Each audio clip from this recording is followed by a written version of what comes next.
Classic case of bullying in the NFL. An independent investigation has found that offensive lineman Richie Incognito engaged in a pattern of harassment directed at fellow Miami Dolphin Jonathan Martin. But the report says the bullying on the team went far beyond that, and ABC's Ryan Smith has the story.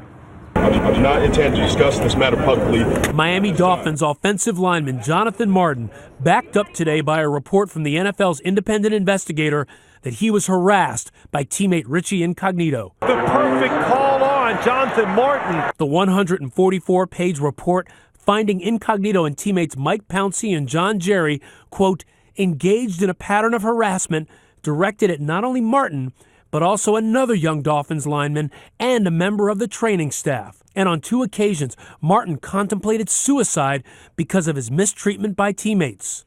Well, the report has been highly anticipated for quite a while. This gives us a little bit more context as to what was going on and what led up to that. Among the findings, vulgar sexual comments about Martin's mother and sister, a litany of insults routinely hurled at Martin, including the N-word, and a notebook kept by Incognito where he wrote about, quote, breaking J-Mart. The friendship between Martin and Incognito described in the report as, quote, odd, but seemingly close. Richie would say that they were best friends. They hung out with each other off the field.